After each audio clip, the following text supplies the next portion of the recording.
अपने last segment पे चलते हैं ज़रा जल्दी से। यहाँ पे थोड़े से कोचेस की बातें कर लेते हैं। ट्रांसफर सिर्फ प्लेयर्स के नहीं हो रहे, थोड़े से कोचेस के भी रूमर्स आ रहे हैं। सबसे पहले ऑफ कोर्स केकेआर की बात इसमें होगी, सबसे बड़ा रूमर उन्हीं का आ रहा है। जो चंद्रकांत पंडित जी को निकाला गया है, निकाला चलो जो वेस्ट पार्ट करे उन्होंने एक न्यू अपॉर्चुनिटी एक्सप्लोर करने के लिए, उसके पीछे का जो रीज़न था इनिशियली वो ये था कि performances were not up to the mark. एक जो सेकेंड अभी इनसाइड रिपोर्ट ही निकल के आ रही है, it is once again quite sad to see, but वो फिर से वही वाली बात है जो कि 2023 में हुई थी। कई सारे ओवरसीज प्लेयर्स खुश नहीं थे भाई चंद्रकांत पंडित जी से, मतलब खुश इतना नहीं थे। क्या स्ट्रिक्ट होने की जरूरत है, स्ट्रिक्टनेस से टास्क मास्टर क्यों बन रहे हो आप? डेविड वीजा जो कि उसके किसके प्लेयर हैं यार, कौन सी डेविड वीजा, नाम तो सुना है मैंने, वो भूल गया। अरे कोई ऐसी एसोसिएट नेशन के प्लेयर हैं, अच्छा। मैं भूल गया नाम, वो केकेआर से खेले थे। हाँ। तो उनके साथ हुई थी झड़प अच्छा 2023 में, if I remember correctly। Okay. और तब ये चीज़ निकल के आई थी कि ये, क्योंकि Chandrakant Pandit has been known to be a very strict coach. मतलब ये मध्य प्रदेश में भी जब ये रहे हैं तो वहाँ पे ऑफ कोर्स डोमेस्टिक प्लेयर्स बच्चे होते हैं, उनको आप एक सीनियर फिगर की तरह ट्रीट करते हो। इंटरनेशनल लेवल पे डायनामिक्स एकदम उल्टे होते हैं, कोच सबसे पहले निकलता है भाई, प्लेयर्स नहीं निकलते अपने समय से। तो एक बाउंड्री सेट होना बहुत ज़रूरी है, उसमें अगर आप इंटरफेयर करो, कोई फ़ोन नहीं उठाएगा, फ़ोन सबके स्विच ऑफ होने चाहिए, ये क्यों कर रहे हो, वहाँ क्यों जा रहे हो, ऐसे क्यों कर रहे हो। तो एंड पता है इंडियन प्लेयर्स शायद फिर भी समझ जाएं, बिकॉज वी नो उनकी क्या है, कल्चर ही वैसा है हमारे यहाँ पे, हेरिटेज भी थोड़ी वैसी रही है उनकी खुद की भी। बट इंटरनेशनल प्लेयर्स तो 2 सेकंड नहीं झेलेंगे भाई इस बात को। तो फिर से ये रूमर निकल के आया कि अपेरेंटली ओवरसीज प्लेयर्स थे वो खुश नहीं थे। इनफैक्ट ब्रावो ने शायद थोड़ा सा वो न्यूट्रलाइज करा हो। ब्रावो तो क्योंकि नाच रहे थे वहाँ पे, कुछ वो अलग ही एक्सट्रीम चिल हैं वो। But it is sad to see यार कि आप, क्योंकि ऐसे में तो फिर आप इंडिया को भी कभी कैसे ही कोच करोगे। सोचो चंद्रकांत पंडित कोच और विराट कोहली कैप्टन। चांस ही नहीं भाई चल पाए। यहाँ पे गंभीर और विराट का बीच में जब आ गए थे तो कह रहे थे इतनी प्रॉब्लम होगी, उनके साथ तो नहीं हो पाएगा। बट ये चीज़ मतलब सिर्फ लोग पॉडकास्ट पे बैठ के या फिर घर पे बैठ के नहीं कहते, मैंने डिट्टो सेम चीज़, क्योंकि ये टास्क मास्टर किसी का भी एज अ कोच होना, it does not and well with the team. क्योंकि मतलब ये डिट्टो सेम चीज़, अभी मैं उनकी आरसीधर की बुक पढ़ रहा था, फील्डिंग कोच, उनने अपने में लिखा है, अपनी बुक में लिखा है कि at that level you don't even have to coach the players, आपको जस्ट वो मैन मैनेजर बनना पड़ता है। तो अगर वो जो इंडिया कई बार तो प्लेयर्स खुद आके बताते हैं कि मुझे आज ये ड्रिल करनी है। हाँ, तो जो आपके कोचिंग सेटअप में इंडिया के रह चुके हैं, अगर वो ये चीज़ कह रहे हैं तो फिर मतलब आईपीएल सेटअप में भी सबको फॉलो करनी चाहिए। एंड ये बात एकदम ट्रू है कि जो घर के प्लेयर्स हैं ना इंडिया वाले, वो मान जाएंगे। क्योंकि हम लोग बड़े ही ऐसे हुए हैं। मतलब यहाँ पे भी जब क्रिकेट अकेडमी जाओगे तो आपको वो भी बात है ना कि केकेआर में कोई बहुत स्टार सुपरस्टार इंडियन नेम नहीं है, नहीं अभी कोई होता है ना तो वो नहीं मानता, पक्का प्रॉब्लम होती। हाँ, पर फॉरेनर्स तो बिल्कुल नहीं मानेंगे, वो तो चांस ही नहीं है। ये जो ड्रिल वाली बात हो रही है ना, पता नहीं 2003 वर्ल्ड कप की बात है मेरे ख्याल से, जब सचिन का था जो बहुत अच्छा वर्ल्ड कप किया था, उसके पीछे का यही था सीन। उस बंदे ने नेट्स में पूरे टाइम बैटिंग ही नहीं करी थी। पूरे टाइम बैटिंग नहीं करी थी, सिर्फ नॉकिंग करता था वो, कि मुझे ड्राइव के लिए बॉल फीड करते रहो, मैं नॉकिंग करूंगा सिर्फ। होता है भाई, सबका अपना अपना होता है। शायद 2003 वर्ल्ड कप था, 11 तो नहीं था मेरे ख्याल से, शायद 3 था।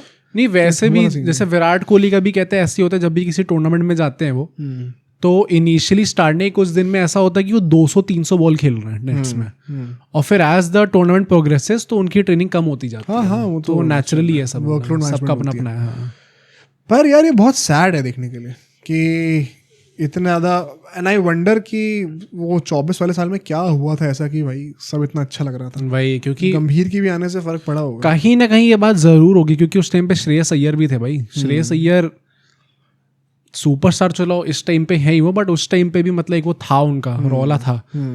तो या तो ऐसा ज़रूर हुआ होगा कि चंद्रकांत पंडित का जो रोल था in the team, in the franchise, वो शायद थोड़ा लिमिट करा गया होगा, जिसके चलते ये प्रॉब्लम्स नहीं हो पाए। एंड ऑब्वियसली गंभीर might be a better man manager, that is उनके साथ प्रॉब्लम्स क्रिएट नहीं हुई। बट ये है भाई, मतलब केकेआर में इतने टाइम से थे चंद्रकांत पंडित, तो ये चीज़ पता होनी चाहिए थी उनको कि कैसे इस चीज़ को कैसे लेके जाना है इसको आगे। और सरप्राइजिंगली जो ऑयन मॉर्गन का रूमर था वो काफ़ी स्ट्रॉन्ग है भाई इस बार। अच्छा, मतलब मुझे ज़्यादा, हमने कुछ पॉडकास्ट पहले बातें करी थी कि नेचुरली नाम निकल के आएगा ये रूमर्स पे, तो आई डोंट नो कितना ट्रस्ट करना चाहिए, बट उस चीज़ को भी 1-2 हफ्ते बीत चुके हैं। काफ़ी स्ट्रॉन्ग रिपोर्ट्स हैं कि केकेआर ने the first guy that they have approached is ion Morgan, और कोई बड़ी बात नहीं कि शायद इस बार हाँ बोल दें। केकेआर लास्ट टाइम भी अप्रोच करा था, क्योंकि हाँ। उन्होंने खुद मना करा था, फैमिली का उनके साथ टाइम स्पेंड करना था, पर मतलब अगर आ रहे हैं तो केकेआर के तो भाई सोने पे सुहागा है, बेस्ट है ये तो। बस बात वही है कि कोई एक्सपीरियंस नहीं है कोचिंग का, तो कहीं उल्टा ना पड़ जाए। मतलब वही ना, कुछ ऐसी पर्सनालिटीज है जिन पे आप बैंक करना चाहोगे। गौतम गंभीर वाज वन। प्लस पता है जो हेड कोच आएंगे भी चंद्रकांत पंडित जी के जगह पे, मुझे लगता है उनका हेड कोचिंग से ज्यादा जरूरत ऑक्शन टेबल पर है। हाँ, मेन प्रॉब्लम। हाँ, कोचिंग तो अभिषेक नया ब्रावो भी कर देंगे भाई। हाँ, भरत अरुण क्यों गए? क्योंकि उन्होंने कहा ना ब्रावो तो वैसे भी इनपुट दे ही रहे थे बॉलिंग, मेरी क्या जरूरत है उस मामले में। तो वन मॉर्गन का है सी बढ़िया। केकेआर का तो फिर बहुत, अगर ये हो जाए तो एक सैमसन आ जाए और एक वन मॉर्गन आ जाए, परफेक्ट है फिर तो। हाँ, बहुत अच्छा हो जाएगा। नेक्स्ट दो छोटे से रूमर है, इसकी जल्दी से बात करते हैं। तो रायना का है, वो सीएसके ज्वाइन कर रहे हैं एज अ मेंटोर अपेरेंटली। अच्छा, मेंटोर या फिर बैटिंग कंसल्टेंट भी हो सकता है। मुझे लगा फील्डिंग के लिए कर रहे थे। ऐसी है कि वो आ same रहे ही हैं, हो जाएगा, हाँ, मजा ही मतलब करा कुछ देंगे ना वो। किसी रोल में आ रहे हैं। हाँ, ये तो मैंने भी सुना इसके बारे में क्या लगता है? बढ़िया है भाई। जस्ट टर्म स्पेंड हुआ था, मतलब मुझे ऐसा लगता है कि बिड भी नहीं करा था उनके लिए। हाँ, पर क्लियरली वो बात चुभी होगी उनको जरूर। हाँ हाँ, पर मतलब आई थिंक वही है ना, बट सरप्राइजिंगली अभी धोनी का इफेक्ट है क्या है, बट उसके बाद से भी वो तो ना ड्रेसिंग रूम में बार बार जाते हैं, खुशी से लेते हैं प्लेयर्स के साथ। आई थिंक वैसे भी टाइम सुरेश रैना की, even if you look at his podcast या फिर आप वीडियोस देखोगे, तो ही seems like a guy who is, पहली बात तो very humble obviously, secondly is very at peace with his career. जो भी हुआ ठीक हुआ। और जो एक वो टिपिकल यूपी के जो एकदम वो हैप्पी गो लकी टाइप के लोग होते हैं ना, कि भाई सबका भला चाहेंगे हम लोग, किसी का बुरा ना हो, वैसा टाइप Good के hearted लगते हैं। हाँ, जैसे रिंकू सिंह इज वन, जो कि यूपी से ही है, उनके भी सेम पर्सनालिटी लगती है। उनकी बनती भी अच्छी होनी। हाँ, Suresh Raina is also one. तो मतलब I think either way time heals everything. जब इतना टाइम हो जाता है तब तक आप हो जाते हो भाई हील। इतना बड़ा हो गया, आप इतने लेजेंड रहे हो आप। हाँ, चिन्ना थाला का जो पूरा उनको मिलता है, इट इज ओनली फेयर कि ये चीज आज पूरी कंप्लीट हो, वापस सीएसके के साथ अपॉइंट हो। या बढ़िया, सीएसके लिए तो अच्छा ही है। रायना, फ्लेमिंग, ये सब जो वापस आ रहे हैं, रिवाइव करें क्लब को होता है। तो लास्ट है युवराज सिंह के ऊपर। अब ये भी हम लोगों ने लास्ट ईयर बातें करी थी कि दिल्ली में शायद जाएंगे, जब पीटरसन आ गए थे फिर अल्टीमेटली।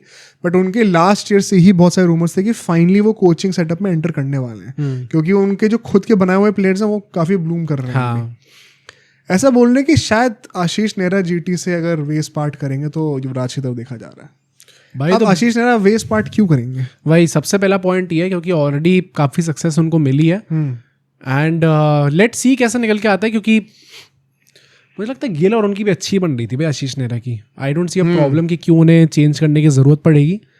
मुझे हाँ बोलो। पर अगर ये हो रहा है, probably the best possible place to be right now for Yuvraj Singh is GT.